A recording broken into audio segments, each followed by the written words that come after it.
నేను అడుగుతా ఉన్నా అసలు చంద్రబాబు నాయుడు గారిని, అసలు అయ్యా చంద్రబాబు, అసలు ఎవరిదయ్యా గొడ్డలి పార్టీ అని చంద్రబాబుని సీరియస్గా క్వశ్చన్ చేస్తా ఉన్నా. ఎవరిదయ్యా గొడ్డలి పార్టీ? ఎవరిదయ్యా గన్ కల్చర్? ఎవరిదయ్యా హత్యా రాజకీయాలు? ఎవరిది హత్యా రాజకీయాల సంస్కృతి అని అడుగుతా ఉన్నా. ఇదే చంద్రబాబు నాయుడు గారిని సూటిగా. మా కుటుంబంలో ముగ్గురు, మా తాతగారు, మా నాన్నగారు, మా చిన్నాన్నగారు ముగ్గురు బలైపోయారు. మేం బాధితులం.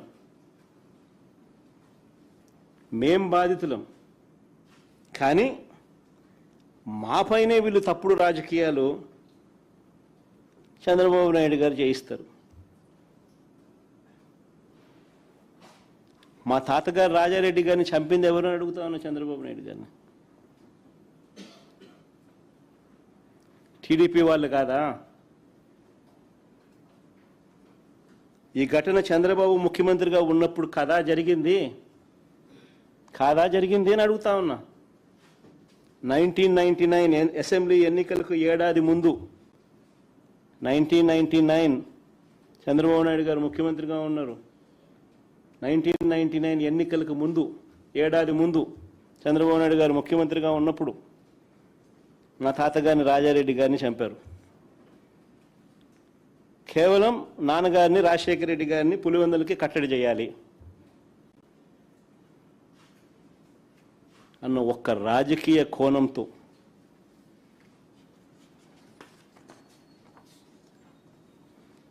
ఆ కేసులో దోషులను బరితెగించి హైదరాబాద్ తెలుగుదేశం పార్టీ సెంట్రల్ ఆఫీస్లో ఎన్టీఆర్ ట్రస్ట్ భవన్లో పెట్టి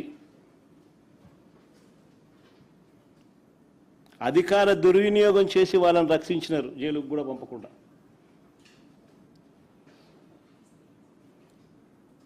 మరి ఇది ఎవరిదయ్యా క్రిమినల్ బ్రెయిన్ చంద్రబాబు గారు అని అడుగుతాను. ఎవరిదయ్యా క్రిమినల్ బ్రెయిన్ అని అడుగుతాను చంద్రబాబు నాయుడు గారిని. మా నాన్నగారి విషయంలోనూ అంతే.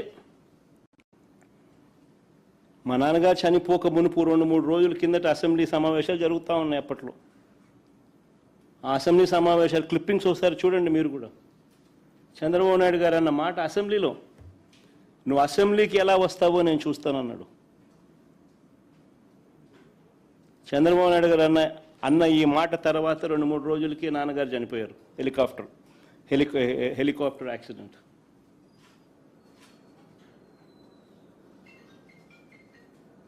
ఇప్పటికీ కూడా దీనికి సంబంధించి నివృత్తి కాని అంశాలు ఎన్నో ఉన్నాయి. ఎవరిదయ్యా చంద్రబాబు క్రిమినల్ బ్రెయిన్ అని అడుగుతా ఉన్నా. మా చిన్నాన్న వివేకానంద రెడ్డి గారిని ఇదే చంద్రబాబు ప్రభుత్వంలో హత్యకు గురైన మాట వాస్తవం కాదా అని అడుగుతా ఉన్నా.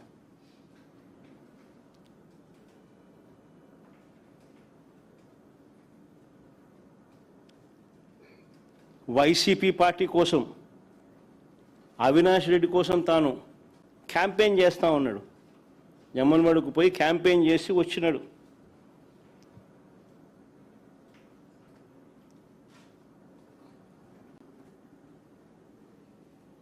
పైగా తానే వివేకం చిన్నానని హత్య చేశానంటూ సాక్షాత్తు లైవ్ టీవీ షోలో చెలరేగిపోయి విచ్చలవిడిగా మాట్లాడిన ఈ దస్తగిరి అనే వ్యక్తి, చంపిన వ్యక్తి, నేనే చంపాను అని చెప్పి విచ్చలవిడిగా చెలరేగిపోయి మాట్లాడే టీవీ లైవ్ షోలో ఈ దస్తగిరి అనే వ్యక్తి ఇవాళ స్వేచ్ఛగా పోలీసుల వత్తాసుతో దర్జాగా కారులో తిరుగుతూ ఉన్నాడు. జైల్లో ఉండాల్సిన వ్యక్తి దర్జాగా కారులో తిరుగుతూ ఉన్నాడు ఈరోజు. అంతేకాదు పైగా చంద్రబాబు లాయరు సిద్ధార్థ లూత్రా, దస్తగిరి లాయరు కూడా సిద్ధార్థ లూత్రా.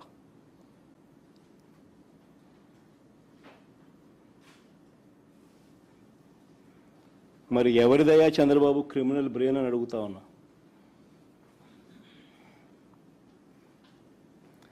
రాజకీయ లబ్ధి కోసం ప్రలోభాలతో హంతకులను రక్షించడం, నిర్దోషులను హింసించడం ఈ కేసులో జరుగుతూ ఉంది. ఇదేగా చంద్రబాబు అని అడుగుతా ఉన్నా. ఇంకొక ఉదాహరణ, చంద్రబాబు గారి బావమడిది వియ్యంకుడు బాలకృష్ణ గన్ పట్టుకొని టపా టపా అని ఇద్దరిని కాల్చి పడేయలేదా అని అడుగుతా ఉన్నా. టపా టపా అని గన్ను పట్టుకొని కాల్చి పడేయలేదా అని అడుగుతా ఉన్నా. ఇదే పెద్ద మనిషి బాలకృష్ణ, చంద్రబాబు నాయుడు గారి వియ్యంకుడు, టపా టపా అని ఇద్దరిని లేపేయలేదని అడుగుతా ఉన్నా. ఎవరిదయ్యా గన్ కల్చర్ అని అడుగుతా ఉన్నా. ఆ తర్వాత సాక్షులు ఉండకూడదని చెప్పి ఆ ఇంట్లో ఉన్న వాచ్మెన్ను, అంటే వాళ్ళ ఇంట్లో ఉన్న వాచ్మెన్ను బండరాయితో మోది చంపారు. వాచ్మెన్ను కొద్ది రోజులకే, ఈ ఇన్సిడెంట్ జరిగిన కొద్ది రోజులకే ఆ ఇంట్లో ఉన్న వాచ్మెన్ను బండరాయితో మోది చంపారు.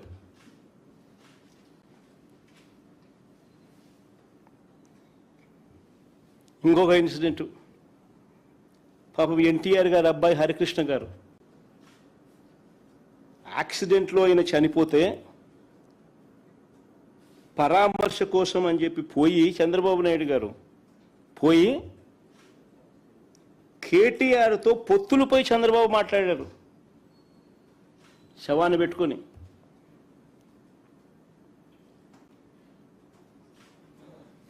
మరి ఎవరిదయ్యా శవరాజకీయాలని అడుగుతా ఉన్నా.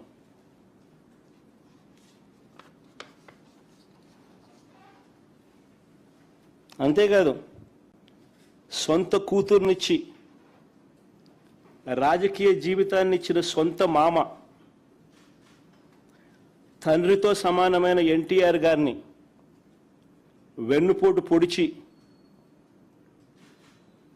సీఎం కుర్చీని, ఆయన పార్టీని, ఆయన గుర్తును లాక్కుని ఆయన చనిపోయేట్టుగా చేసింది ఎవరయ్యా చంద్రబాబు అని అడుగుతా ఉన్నా. ఎవరివయ్యా కుట్ర రాజకీయాలు అని అడుగుతా ఉన్నా.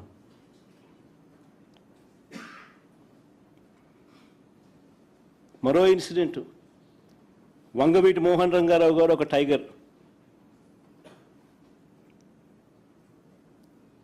ఆయన ఎలా చనిపోయారు? పేదలకు ఇళ్ల పట్టాలు ఇవ్వాలని విజయవాడలో నిరాహార దీక్ష చేస్తూ ఉంటే అర్ధరాత్రి చంద్రబాబు నాయుడు గారి గవర్నమెంట్, తెలుగుదేశం పార్టీ అధికారంలో ఉంది, అర్ధరాత్రి నరికి చంపారు. ఈ ఘటనలో వేళ్ళన్నీ కూడా చంద్రబాబు గారి వైపే చూపిస్తాయి. హరిరామ జోగయ్య గారు అప్పట్లో తెలుగుదేశం పార్టీ మంత్రి, చంద్రబాబు నాయుడు గారి సహచరుడు, అప్పట్లో తెలుగుదేశం పార్టీలో మంత్రి. ఆయన ఏకంగా పుస్తకం రాశాడు ఏ రకంగా ఇన్సిడెంట్ జరిగింది, చంద్రబాబు నాయుడు గారి పాత్ర ఎంత బలంగా ఉంది అని చెబుతూ. ఆ వంగవీటి మోహన్ రంగారావు గారి హత్య కేసులో ఒక ప్రధాన నిందితుడు వెలగపూడి రామకృష్ణ బాబు ఇప్పుడు తెలుగుదేశం పార్టీ ఎమ్మెల్యే.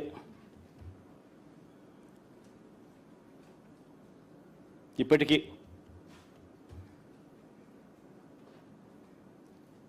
ఇంకా ముందుకు పోదాం. హత్య రాజకీయాలు ఎవరియో, కుట్ర రాజకీయాలు ఎవరియో, శవ రాజకీయాలు ఎవరియో, ఇవన్నీ కూడా ప్రజలందరికీ కూడా తేటతెల్లమవుతా ఉన్నాయి. ఎన్టీఆర్ గారి మీద దాడి చేసిన కేసులో మల్లెల బాబ్జీ అనే వ్యక్తిని పోలీసులు అరెస్ట్ చేశారు. కొన్నాళ్ళ తర్వాత అతను ఒక లాడ్జీలో డెడ్ బాడీగా మారారు. డెడ్ బాడీగా మారిన ఆయన తన జోబీలో ఒక లెటర్ దొరికింది పోలీసులకు. ఆ లెటర్ సారాంశం ఏమిటంటే తనకు 3 లక్షలు ఇస్తానని చెప్పి చివరికి 30,000 ఇచ్చారని దాని సారాంశం. అసలు ఎన్టీఆర్ మీద దాడి కోసమే డబ్బులు ఇచ్చారా, అది నిజమైతే ఇచ్చింది ఎవరు అన్న దానిపై దర్యాప్తు లేదు. ఈ కేసులో వేళ్ళన్నీ కూడా అప్పట్లో చంద్రబాబు వైపే చూపించాయి. ఇంకొక ఎగ్జాంపుల్, పింగళి దశరథరామ్, ఈయన ఒక జర్నలిస్టు. విజయవాడలో ఎన్కౌంటర్ అనే ఒక పత్రికను పెట్టి టీడీపీ ప్రభుత్వ అవినీతిని ప్రశ్నిస్తూ ఉంటే ఈ వ్యక్తిని హైదరాబాదు నుంచి బస్సు దిగి రిక్షాలో ఇంటికి వెళ్తూ ఉంటే కత్తులతో దారుణంగా దాడి చేసి చంపారు. ఈ ఘటనలో వేళ్ళన్నీ కూడా అప్పట్లో చంద్రబాబు నాయుడు గారి వైపే చూపించాయి. అడుగుతా ఉన్న చంద్రబాబు నాయుడు గారిని, ఎవరి అయ్యా హత్య రాజకీయాలు, ఎవరి అయ్యా కుట్ర రాజకీయాలు, ఎవరి అయ్యా శవ రాజకీయాలు? ఇదే పెద్ద మనిషి చంద్రబాబు నాయుడు గారు గురించి మాట్లాడుతూ ఆయన తోడల్లుడు దగ్గుపాటి వెంకటేశ్వరరావు గారు ఏకంగా పుస్తకం రాశాడు. అనేక టీవీలలో ఆయన ఇంటర్వ్యూలు కూడా ఇచ్చాడు. ఆయన అన్న మాటలు ఆయన పుస్తకంలో రాసినటివి. ధర్నాలు ఆందోళనల సమయంలో బస్సులు తగలబెట్టాలంటూ చంద్రబాబు పార్టీ క్యాడర్కు చెప్పేవాడని.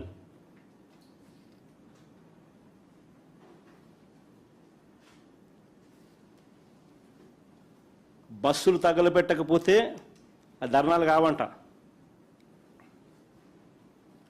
నేను కాదనింది ఈ మాటలు. స్వయంగా ఆయన తోడల్లుడు దగ్గుబాటి వెంకటేశ్వరరావు గారు అనేక టీవీ ఇంటర్వ్యూలలో ఆయన రాసిన పుస్తకంలో చంద్రబాబు నాయుడు గారి కుట్రలు, రాక్షస రాజకీయం గురించి వివరించిన మాటలు ఇవి.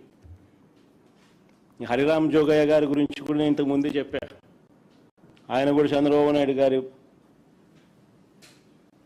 సహచరుడు, మంత్రి. ఏ రకంగా చంద్రబాబు నాయుడు గారు కుట్రలు చేస్తారు, రాక్షస రాజకీయాలు చేస్తారు అన్నది ఆయన కూడా సువివరంగా కూడా వివరించినాడు.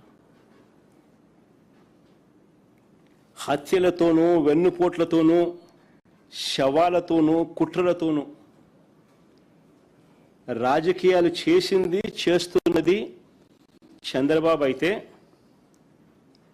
విలువలు, విశ్వసనీయత, మాటకు కట్టుబడి రాజకీయాలు చేస్తూ ఉన్నది మేము. గర్వంగా కూడా చెప్తా ఉన్నాను నేను ఈ మాట.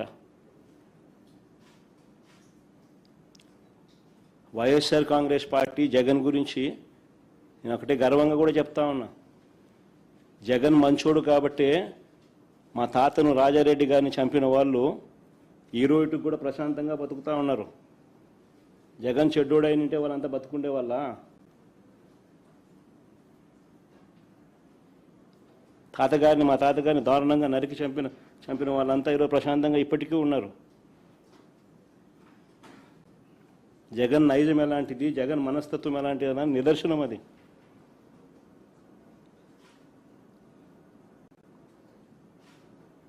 వారికి ఎప్పటికీ ఏమీ కాదు.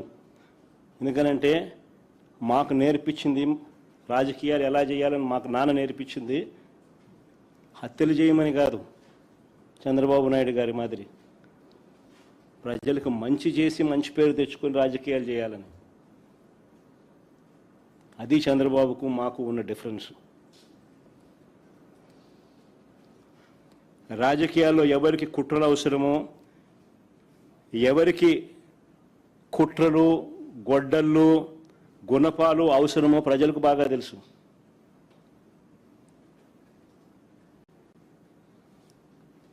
చంద్రబాబు గారు మీకు 77 ఏళ్ల వయసు. బహుశా మీకు ఇది లాస్ట్ ఎలక్షన్ ఏమో. 77 ఏళ్ల వయసు, ఎలక్షన్లు వచ్చేసరికి 80 ఏళ్ళు.